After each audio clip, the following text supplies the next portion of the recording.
All right, everybody, it's sauna time. So in yesterday's video, I was really hot and I have a hard time concentrating whenever you've been in a sauna for a while. And there was something I kind of mowed over. I kind of started to talk about it, but I want to get back to it. I want to tell you a story. And this is going to really relate to finding your own way. So the trainer that I hired, she was very experienced, been doing this for 30, 40 something years.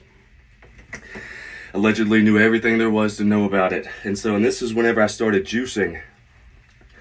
So, I'm not gonna say her name, but whenever I told her that I was juicing a lot, and I told her that I was juicing about 8 pounds of apples a day, she yelled at me. She was like, "You're gonna get fat!" She talks about my insulin levels and all this stuff.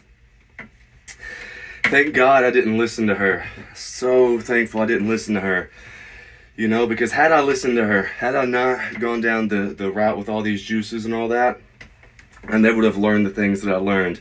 Because on the contrary, comes to find out, if you're juicing that many apples a day, I did not get fat at all. I was juicing around 12 pounds, and it was the leanest I had ever been. I didn't understand it, but my body was functioning on a completely different level. Also, keep in mind, I went raw vegan at this point. So I wasn't eating any meat, and I wasn't eating any cooked food. I mean, it was just juices, raw almond butter, bananas, smoothies, that kind of stuff. So in this time, I did not get fat at all. And if you looked at it on paper, God, my sugar intake was absolutely massive. And I want to talk about something too.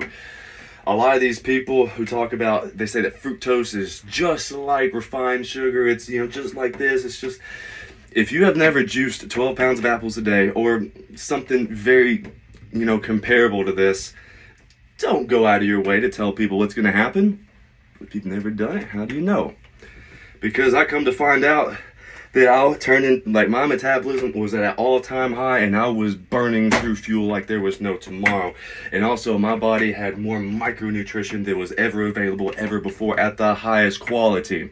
So the moral of the story is she had a lot to offer, and she was very smart.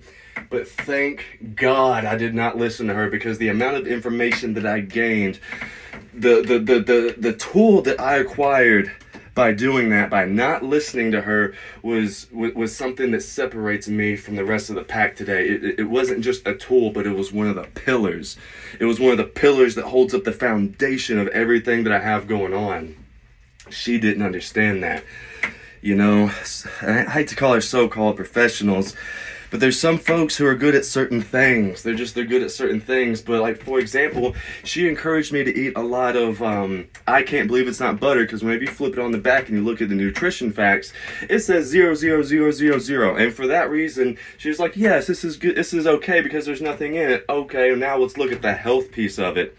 Now, I don't know biology. I'm not going to act like I do. But you don't really have to look that far before you come to realize that all these fake butters, like I can't believe it's not butter and all that shit, dude, it's closer to plastic than it is real food. And she was suggesting for me to eat that. So just because someone has years and years and bukus of experience does not mean that they got it all figured out. And I'm not saying that I have it all figured out, but I guarantee you that my approach is 100% as natural and healthy as I can possibly make it, because in order for something to work extremely well, you have to work with nature and never against it. Doing all this, I can't believe it's not butter, bleached white rice, and all these flour products, you are going directly against nature. Our carb sources should be high in fiber. They should have a lot of micronutrition. We should not be eating things just because it has 0 across the back. No, let's fucking sit here and think for a second. How healthy is this? So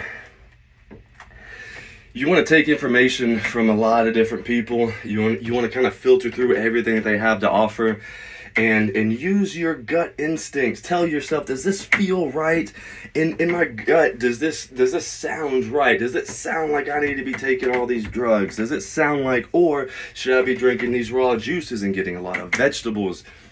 Figure it out for yourself. Not any one person has it all figured out.